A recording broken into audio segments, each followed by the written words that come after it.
SER Podcast. Memoria. 2 procesos contra un poeta. Miguel Hernández ha escapado de la muerte una vez, pero la muerte acecha. Le iban a hacer un consejo de guerra, le liberaron, le capturaron, el proceso volvió a empezar y llega al punto determinante. Se le ha puesto la vida en prosa y se la van a escribir un grupo de jueces con lenguaje militar. Episodio 5. La sombra vencida. Esta vez sí habrá consejo de guerra. La vista será el 17 de enero del año 40 y todo el consejo de guerra se resume en este sumario en un folio. Un folio que da un párrafo a lo que pide la acusación y un párrafo para lo que dice la defensa. El secretario lo rellena todo a mano. Es un acta muy breve. Ahí se lee que el fiscal pide la pena de muerte para Miguel Hernández. Se lee mal, pero se llega a leer que la pide como autor de un delito de adhesión a la rebelión militar. El defensor propone que sea rebajada la pena en 1 grado y se añade esta frase al final. Oído el procesado, manifestó lo siguiente: nada.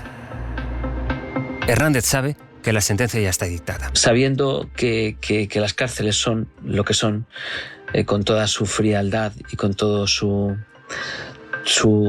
mundo oscuro, ¿no? Va asumiendo, ¿no?, que su vida, a fin de cuentas, va a ser eso. No habrá segunda oportunidad. Al día siguiente, el presidente del Consejo de Guerra, 3 vocales y el vocal ponente firman la sentencia de Miguel Hernández, de quien el secretario mecanografía que es escultor, aunque corrige por encima, escritor. Es otro de los papeles que más estremecen de los 2 tomos de este sumario. Una plantilla rellenada a máquina en enero del año 40, firmada por 4 hombres.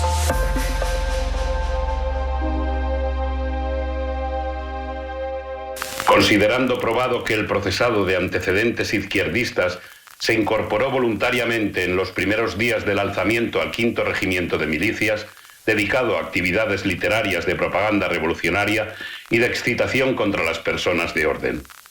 Considerando que los hechos probados constituyen un delito de adhesión a la rebelión.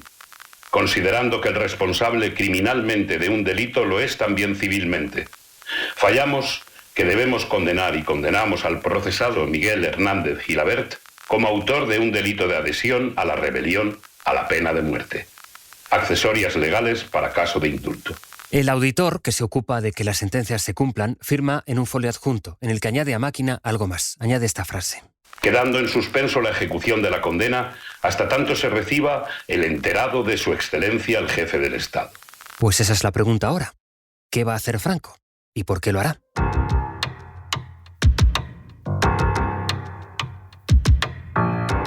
Importaron mucho aquí las gestiones de aquellos que dieron un paso y que se atrevieron, que lo podrían haber perdido todo por hablar en defensa de otros.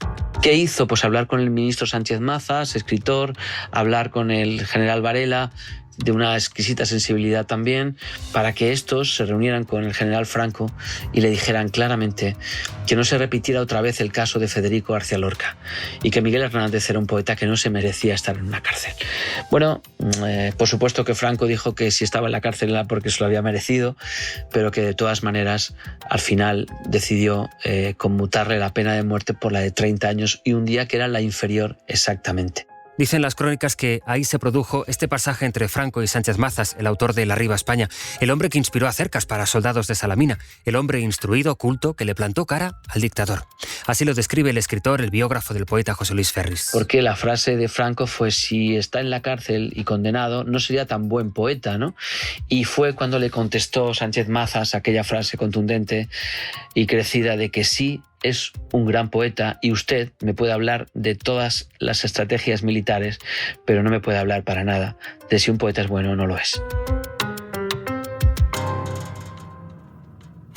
Aquí la sentencia. Me ha salido directamente. Aquí. La condena a muerte fue el 18 de enero del 40.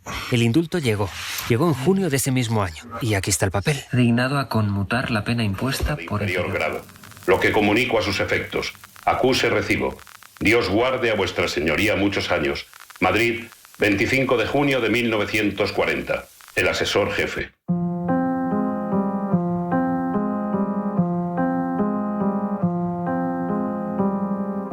En el legajo del archivo aparece ahora una especie de recibo con las cuentas. Dice: liquidación del tiempo de condena. Ha sido condenado a la pena de muerte conmutada por 30 años. 30 años, esa era la pena inferior en grado a la pena de muerte. Y en esa liquidación se ponen a echar las cuentas. Tiempo que ha estado en prisión Miguel Hernández y que se le abona, 8 meses y 27 días. La resta por cumplir la pena son 29 años, 3 meses y 3 días. O sea, la condena se hubiera extinguido el 3 de mayo del 69, cuando el poeta hubiera tenido 59 años.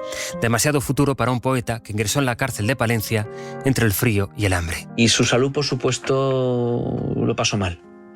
Parece ser que en Palencia en concreto tuvo afecciones pulmonares muy serias que se pudieron juntar ya con esos toques de salud que no iban bien. Luego la prisión de Yeserías y Ocaña. Al fin, ya enfermo, Alicante, donde los suyos, su mujer, podían visitarle, no su padre, que no lo hizo nunca. Miguel Hernández vivió unas condiciones pésimas dentro de la cárcel, ¿no? También pues momentos de risas y momentos de recuento de anécdotas con sus amigos, que seguramente eso le darían la esperanza, pero las condiciones realmente eran muy malas, y fundamentalmente ya en los últimos momentos en la cárcel de Alicante, cuando Miguel Hernández ya está moribundo. Hay una anécdota muy hermosa que contaba Josefina Manresa, que parte de los poemas del cancionero y romancero de ausencias salían de la cárcel de la siguiente manera.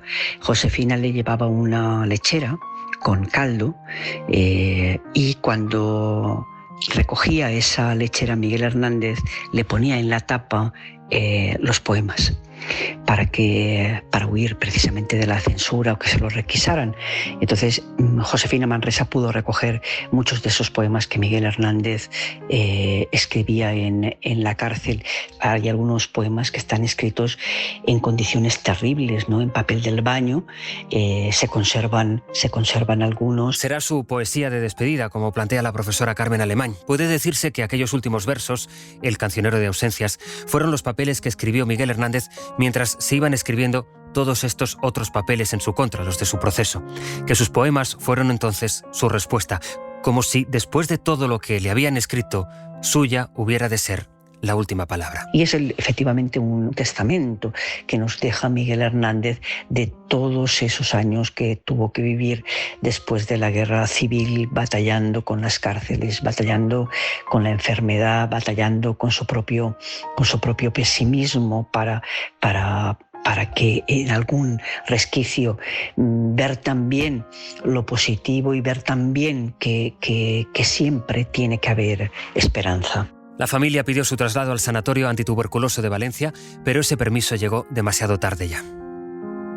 No es posible acariciarte con las manos que me dio, el fuego que más deseo, el ansia de más ardor. Varias alas, varios vuelos abaten en ellas hoy, hierros que cercan las venas y las muerden con rencor. Por amor, vida abatido, pájaro sin remisión, solo por amor odiado. Solo por amor. Miguel, por supuesto, nunca se entregó. Y ese fue también otra de las penitencias que pagó y que le costaron la vida, porque él no cedió. La tortura real del ambiente, de la situación, de tener a una mujer a la que quería por encima de todo junto a su hijo, y que estar con ellos significaba renunciar a todo su pensamiento, a lo más digno de un hombre, y esa lucha interna quizá le desgastó muchísimo. Entre querer complacer a su mujer haciendo lo que sea para que le concedieran la libertad, y por otro lado ser coherente y no hincar la rodilla ante sus verdugos, ante los fascistas o ante el enemigo, ¿no? Y esa fue quizá lo más amargo de los últimos tiempos de Miguel. Lo más curioso es que el sumario no acaba aquí. Hay otra nota. En 1943, la Comisión de Examen de Penas del Ministerio del Ejército rebajó la condena a Miguel Hernández. La dejó en 20 años y un día. De manera que la condena se le hubiera acabado no en el 69, sino en el año 59. Esa rebaja se autorizó en el año 44 y el poeta ahí ya llevaba 2 años muerto. Hay que decir que esos errores eran habituales. Esto nos lo cuenta el director del Archivo de la Defensa. Habituales e incluso peores. O digamos, o desde sumarios, algo muy habitual, sumarios que ya se sustancian y el reo ya está fusilado, por ejemplo. Eso, aquí hay muchos casos de eso. Hay casos, claro. En el año 44, insistimos, cuando ya llevaba 2 muertos, el juez militar de Madrid pidió el certificado de defunción de Miguel Hernández. Y ese documento también consta en este sumario. Consta que Miguel Hernández Gilabert, de 30 años, hijo de Miguel y de Concepción, de estado casado, falleció en Alicante el día 28 de marzo de 1942. El certificado se firmó en Alicante a día 9 de agosto del 44.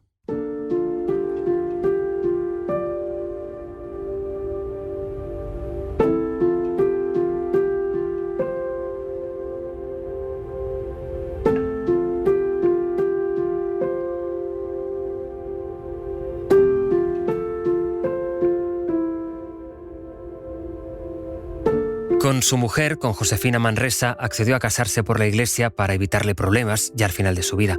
La boda fue en la enfermería de la prisión. Después de la boda, llegó el permiso para que lo llevasen a Valencia, pero eso no aparece en estos papeles, porque eso ya decíamos que llegó cuando ya era tarde. A Miguel Hernández no pudieron ni moverlo siquiera de su camilla. Dicen que al morir no pudieron cerrarle los ojos, y así lo escribió Alexandre. Tus grandes ojos azules, abiertos, se quedaron bajo el vacío ignorante, cielo de losa oscura. Muerto el poeta, se archiva la causa. Los últimos papeles son estos que cierran el proceso, y una nota en rotulador. Pone Leg 6047. La crítica ha consensuado que el último poema que él escribe es Eterna sombra, ¿no? El que deja a la sombra vencida. Y quizá dicen que es el último, aunque yo creo que difícilmente podemos saber si es o no es ese el último poema, pero sí es un poema extremadamente significativo. Carne sin norte que va en oleada, hacia la noche siniestra, baldía. ¿Quién es el rayo de sol que la invada? Busco, no encuentro ni rastro del día. Solo el fulgor de los puños cerrados, el resplandor de los dientes que acechan. Dientes y puños de todos los lados. Más que las manos, los montes se estrechan. Turbia es la lucha sin sed de mañana. Qué lejanía de opacos latidos. Soy una cárcel con una ventana ante una gran soledad de rugidos. Soy una abierta ventana que escucha por donde va tenebrosa la vida. Pero hay un rayo de sol en la lucha que siempre deja la sombra vencida.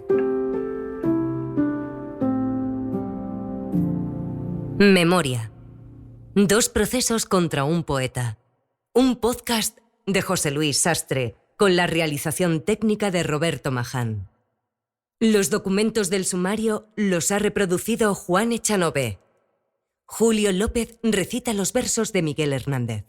Àngels Barceló recita el último poema. Cadena SER. La radio.